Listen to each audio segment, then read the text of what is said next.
Whoa, what do we have here? Looks like some cool guns. Yep.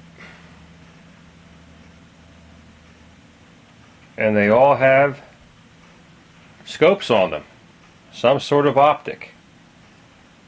Hi YouTubers, this is Mauserman52 coming to you today.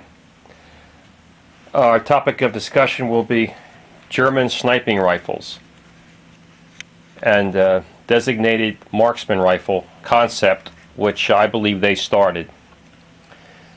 Here on the table today we have 6 different rifles. Over on the couch we have 2 other more or less modern day rifles with scopes on them. And here again we're talking about this right here. That book is the German Sniper Rifle by Peter Snitch. I'm not even sure if that rifle that book is still available. I picked that up about 15 years ago. It may or not still be in print. Back this off. Sorry for the sloppy camera work. Get back to where we were here. What I have here today is a couple of representative tools that were used by the Germans during the Second World War. They are some cool looking guns, you can well see. When the Germans invaded the Soviet Union in the spring of 1941, they came up against a lot of snipers that were armed with this, the Mosin Nagant PU sniper. It used a 3.5 power PU scope, and the Russians had a lot of them. They had a lot of trained troops who knew how to use them very well. Germans had some snipers at that point, but they weren't using them. Let's put it this way: no army in the world was using the sniper as effectively, or had as many of them, as Russia back in the 1940s. Actually, late 1930s, early 1940s. Luckily for the Russian army, the Stalin purges did not affect that at all. The Stalin purges of the army, where they got rid of 1/3 of the officer corps. Luckily, that did not seep down into the sniper skills the country was trying to develop at that time. In any case, the Germans came across this rifle. A lot of them picked them up and used them. And what they eventually came up with in response was this. This is a German K98. That, by the way, that's an original sniper, an original Russian sniper. These two are reproduction snipers. I don't feel like going out spending the $5,000 to $10,000 to $15,000 for the original thing, so I just have some reproduction weapons here that were made out of Russian capture K98s. First one has the ZF39 4-power scope, and there were a couple different types of scope mounts the Germans utilized. This is the long slide. Throw this lever, press this button here, it'll slide off. I can't do that with one hand, so I can't demonstrate. But it gives you an idea. Easy to take off, easy to put on. They had a turret mount, a short slide and a long slide. This was the last version made before the end of the war. What the Germans did start on their own was this concept here, which was a long eye relief 1.5 power scope called the ZF41. And this was their designated marksman rifle. This was the start of it. I'm not sure how successful they were with this, but they used it throughout the war. And they tried mounting this scope on other rifles, but with limited success. 98% of them were on K98s. What the Germans eventually developed, they saw this concept of the smaller type scope, easy to manufacture. and they came up with this. This is a ZF4, and it's sitting on top of my G43. This is my shooter G43. I have 6 of these rifles now, but this is my shooter, and this will represent the ZF41 on this particular model. I'm sorry, the ZF4 on this particular model rifle. They also developed a new scope mount. You throw the lever, press down here, and the whole thing comes off. Very effective. This was also, they found these rifles not to be as accurate as these, so the designated marksman concept switched pretty much from this to this on these rifles in the last year and a half of the war, last 18 months of the war. Germans would put maybe 2 or 3 riflemen in a platoon with these, maybe more, maybe less, depending upon the availability. They only made approximately 500,000 of these type rifles. All of them could accept the scope and mount, but most were issued without it.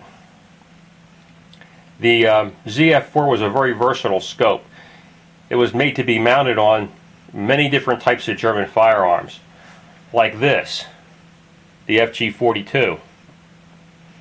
The scope was effective on the FG42. They used it, the German paratroopers, the Fallschirmjäger used it, and again, most of the rifles did not use the scope, they used the iron sights. However, the scopes did work out very well in this particular rifle. Where they failed to work out was on the MP44 or the STG44.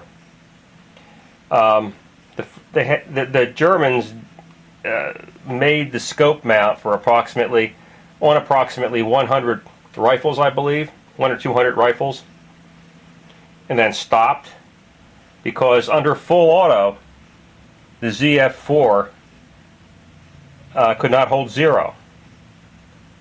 Single shot, semi-auto, no problem. Full auto, they simply did not hold up. They could not hold their 0, so the whole concept and idea was not used on the Sturmgewehr. Let me take this back here.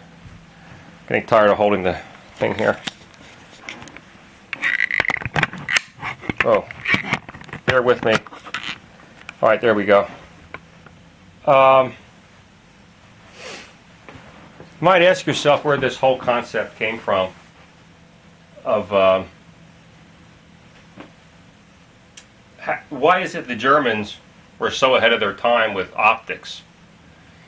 And well, the reason they were was because they were the primary manufacturer of scopes and optics and binoculars in the 19th century going into the 20th century.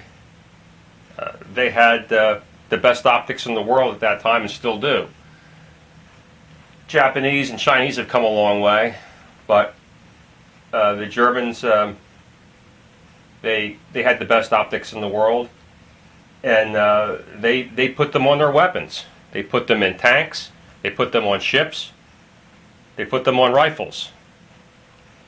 And wherever you can see farther out than your opponent, chances are you're going to hit them first. So the Germans even used them on their machine guns. The MG34s and MG42s had optical mounts. And the Germans used those very successfully to kill their opponent before you can kill them. Simply put. These optics were used very effectively during the Battle of Jutland in the First World War. You can look that up. It was a sea battle. Germans had better optical devices in their rangefinders and their battleships and cruisers than the British did.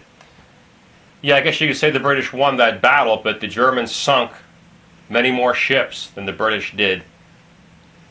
And that was mainly due to the better optics they had at the time. That was before radar. The designated marksman concept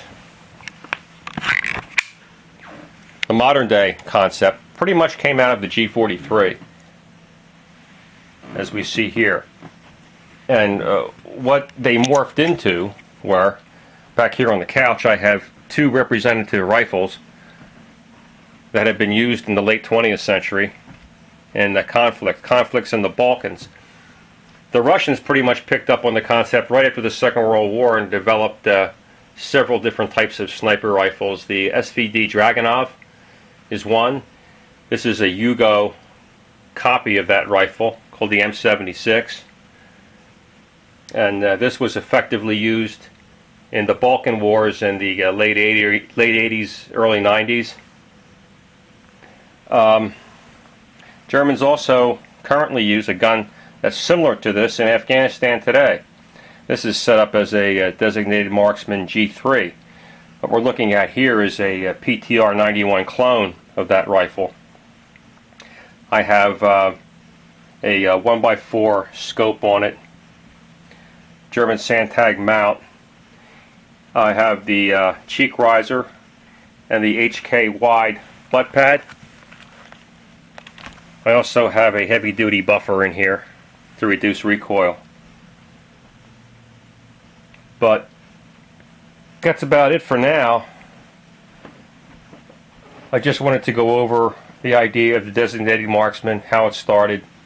Also, for some reason, the United States never really picked up, well, I shouldn't say never picked up, but it took them a long time to pick up on the concept of the DMR style rifle and even the sniper rifle. For some reason, during the Second World War, the beginning of the war, when we got involved, we had no snipers that I know of and no sniping rifles. This was something that had to be addressed fairly quickly. And part of the reason was because after the First World War, a lot of generals here thought that the sniper was a dirty concept.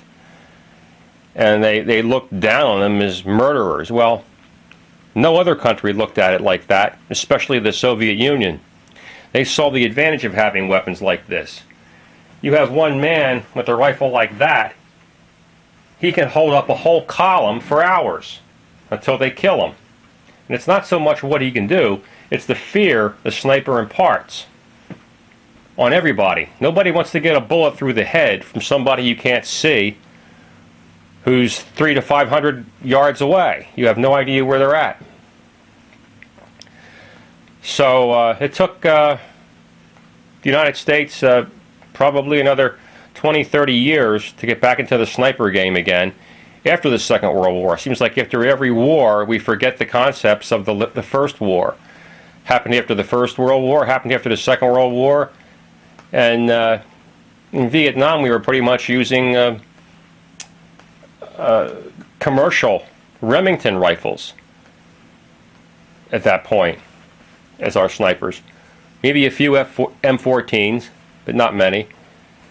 And of course later on the M14 was used when these rifles were used. It was dragged out of service in Afghanistan to use it as a DMR.